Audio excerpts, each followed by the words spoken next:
ఇవ్వచ్చు అనేటటువంటిది చట్టంలోనే ఉన్నది.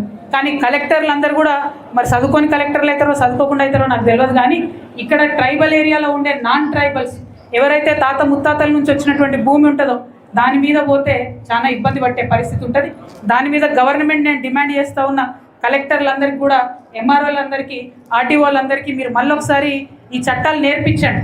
అటవీ చట్టంలో ఉన్నటువంటి వెసులుబాటు నేర్పించండి.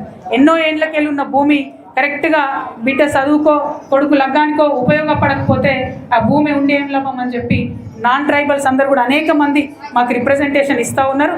కాబట్టి ఏదైతే చట్టంలో ఉన్నటువంటి పరిమితి మేరకు ఐటీడీఏ అధికారులు ఖచ్చితంగా మరి చర్యలు తీసుకోవాలని చెప్పి నేను ప్రభుత్వాన్ని కోరుతూ ఉన్నాను.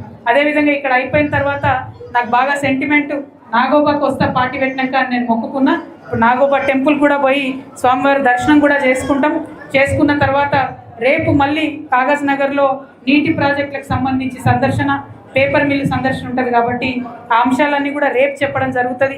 ఇవాళ మాత్రం ఆసిఫాబాద్ జిల్లా కేంద్రంగా మా తమ్ముడు వినోద్ గారి ఆధ్వర్యంలో ఏదైతే కార్యాలయం ఏర్పాటు చేసుకున్నామో ఇది ఖచ్చితంగా గిరిజన మిత్రులందరికీ కూడా తమ సమస్యలు తీర్చేటటువంటి కేంద్రంగా ఉండాలని చెప్పి నేను మా కార్యకర్తల నాయకులు కోరుతూ ఉన్నాను.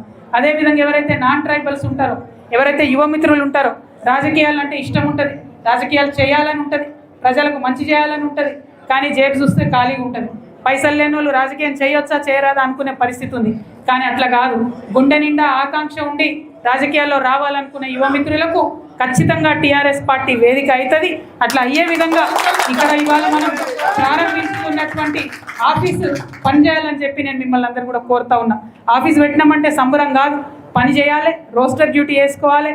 వచ్చేపోయేటటువంటి ప్రజలకు ఏమి ఇబ్బంది ఉన్నా ఖచ్చితంగా వారి పక్షాన నిలబడి పోరాటం చేయాలని కూడా ఈ సందర్భంగా టీఆర్ఎస్ పార్టీ నాయకులకు, కార్యకర్తలందరికీ కూడా పిలుపునిచ్చుకుంటా ఉన్నాం.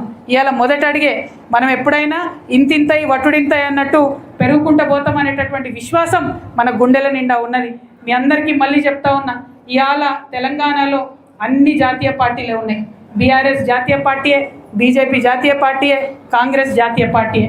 మరి తెలంగాణ వాళ్ళకి నొప్పి అయితే, తెలంగాణ వాళ్ళకి బాధ అయితే, తెలంగాణ ప్రాంతం మీద ఆంధ్ర వాళ్ళు దాడి చేస్తే అడిగే పార్టీ ఏదంటే కేవలం తెలంగాణ రక్షణ సేన మాత్రమే, టీఆర్ఎస్ మాత్రమే. మా టీఆర్ఎస్ జెండా చూడండి, మా పసుపు ఇది ఆదివాసీ బిడ్డల రంగు, ఇది పసుపు మా మల్లన్న బండారి రంగు, మా ఎల్లమ్మ బండారి రంగు, మా పెద్దమ్మ బండారి రంగు, మా ఆడబిడ్డలు, మా ఆదిలాబాద్ బిడ్డలు, మా నిజామాబాద్ బిడ్డలు అత్యంత పవిత్రంగా భావించి పండించుకునేటటువంటి పసుపు రంగు మా జెండా రంగు. మరి దీని చుట్టూ ఉన్నటువంటి గ్రీను ఇది కూడా రైతులు, ఆదివాసీల రంగు, పసుపు గ్రీను కలిపినటువంటి రంగు. మరి మీరు చూస్తున్నారు, తెలంగాణ మొత్తం కూడా మా జెండాలో బ్లూ కలర్ ఉంటుంది.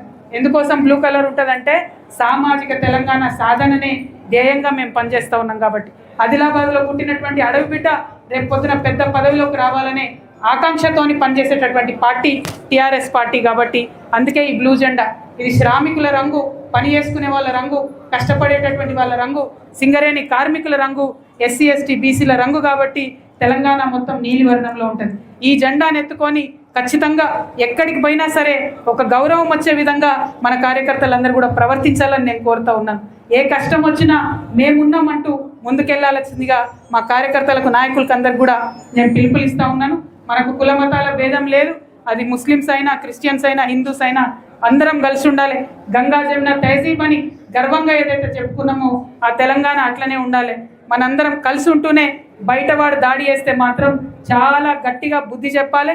దానికోసం సంసిద్ధంగా ఉండాలని టీఆర్ఎస్ పార్టీ శ్రేణులకు పిలుపునిస్తూ మరి ఇవాళ ఇక్కడ కార్యాలయం ప్రారంభించుకొని జెండా ఎగరేసుకున్న కార్యక్రమానికి మిట్ట మధ్యాహ్నం అయినా ఇబ్బంది అనుకోకుండా వచ్చినటువంటి మా ప్రెస్ మిత్రులందరినీ మళ్ళొకసారి ధన్యవాదాలు తెలియజేస్తాను.